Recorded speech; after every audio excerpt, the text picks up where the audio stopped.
Hello, soul family. Do you have within yourself a sense that you might not necessarily be from here, that you are actually a starseed, but for now you don't really remember. You don't have any recollection of your past lives outside Earth. No memories kicked in yet. If that's your case, then this video is for you.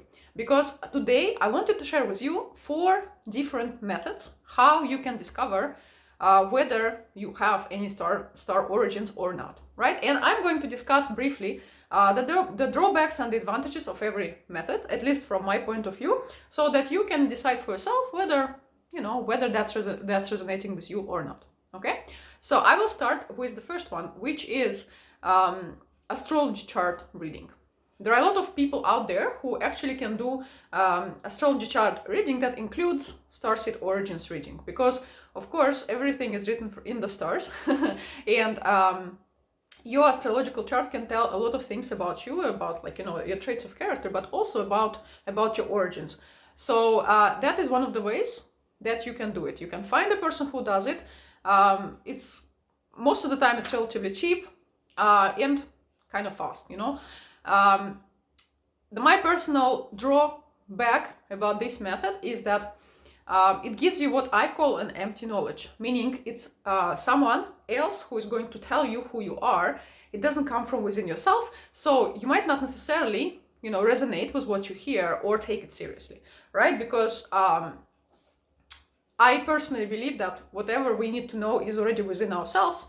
But of course, there is no harm in going and checking with outside sources, right? But keep in mind that it might not necessarily trigger something in you right away, because it's one thing to know just your origins, where you come from, but it's a completely different thing to really feel it, to really have that knowing from within. Okay, so the second method that you can use is doing Akashic records reading.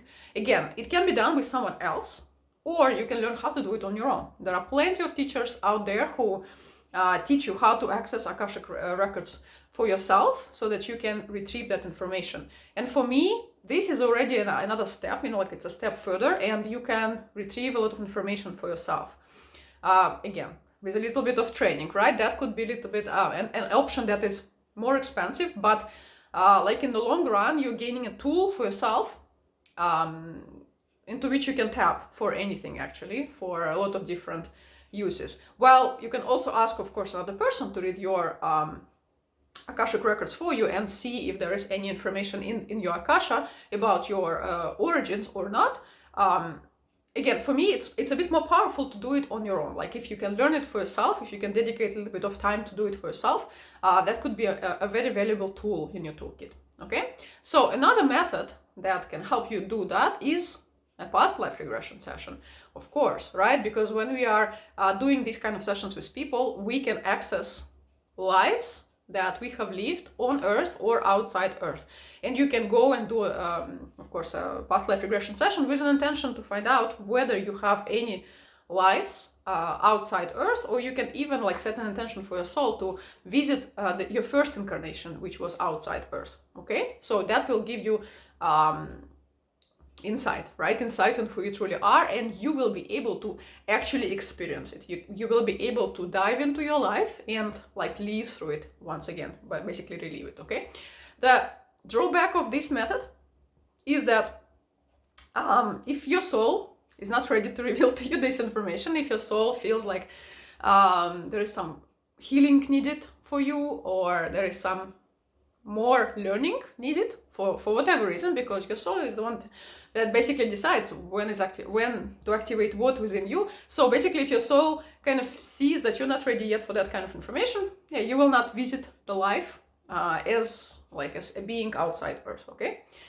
Another method that I personally like a lot, it's the quantum hypnosis technique. I mean, there are 2 different things. I want to put it out there because there is a QHHT sessions that were created by Dolores Cannon that I have personally never done before, but heard of, but never done for myself. And I do have also a quantum healing technique. Again, this is something I'm not sure what Dolores Cannon does in her quantum hypnosis sessions, But I know that the one that I do, the quantum healing, is a way of accessing quantum field, actually. And quantum field is a field where all the information is stored, where you can literally, receive anything about yourself and other people involved into your lifetimes, like into everything that you have experienced. So, and ask any sort of questions for yourself, so that the quantum field can literally show you this information, right? So here, the drawback is basically the same as with the past life regression session. I personally believe that your soul can block you viewing your life as a star being if it deems that you're still not ready for that. But still, if you actually are ready, it's a very, very powerful way, because you will be plunging into your life as a star being, and you will remember a lot of details. You will remember what you looked like what it was.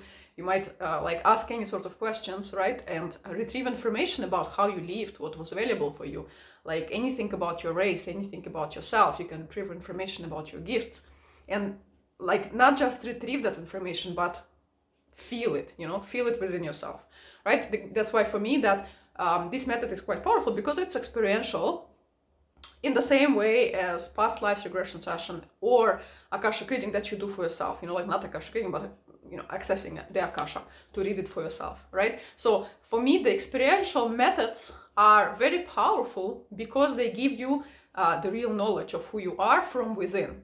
While external readings can be very fast, they can give you information right away. You don't need to wait for anything, but it might not necessarily produce any special effect in you, okay?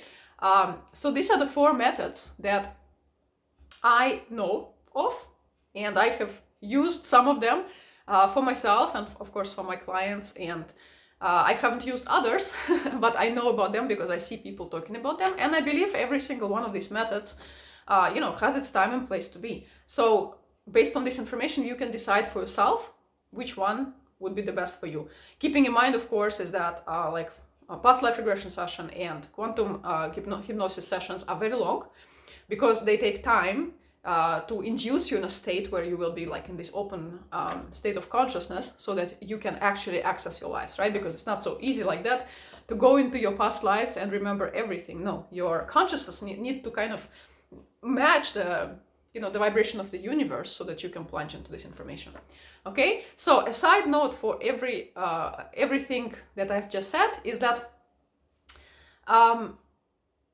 what is important to remember on your journey, on your starseed awakening journey, is that if you are a starseed, you will probably feel it in your bones, because you don't feel like you fit into this world most of the time. Most of us, when we start awakening, that's the very first feeling that we start perceiving, that we have never fit anywhere, and we really feel like we don't belong and we want to go home, which is why before you can remember who you are, a lot of healing might be needed, for you. Healing about accepting yourself, loving and accepting yourself is basically the very first step, because if you're not really willing to do that for yourself, your soul will tell you, then you're not ready to know who you are. That's basically step number 1. But there is also work to do around, your worth, the sense of freedom that you have within. A lot of codes that need to be, not even codes, but a lot of healing needs to be done, so that you can unplug from human consciousness and open yourself up to celestial consciousness, okay? So which is why for me, these 4 methods, they are very effective, as I said, depending on the time and place, right? Depending on where you are on your healing journey. But if you are really invested in your awakening journey, I would not recommend to skip the healing part. I would recommend to start with that part, and you will see that one day your soul will actually reveal this information to you, when you least expect. When you literally will be in a state where, okay, some major wounds inside me are healed, and your soul will kind of decide, okay, you're ready now, and you can know everything that you need to know about yourself at this point, right? I also want to emphasize that usually knowledge is very incremental. It comes in waves. You don't receive all the information all at once, because it could be really, really overwhelming, but you receive chunks of information that you are ready to digest at a certain point. And once you've digested and embodied those elements, this information that you got, then you will be given more. Your soul will never do anything to overwhelm you as a human right now. So it's always very gentle with you. Okay, so keep that in mind when you are exploring who you truly are. And let me know in comments if you have tried any of the methods already. If you already know that you're a starseed, also please let me know in the comments which kind of starseed are you, what are your origins. Maybe you carry energies from different star races, as I do. So I'm very curious to know that. And if you would like to subscribe to my channel, of course, push the button, feel free to do so. And I'll be happy to have you as my subscriber. And I will be happy to share with you more videos as I go. Thank you very much. I hope you found that useful. And I wish you an amazing day. Bye.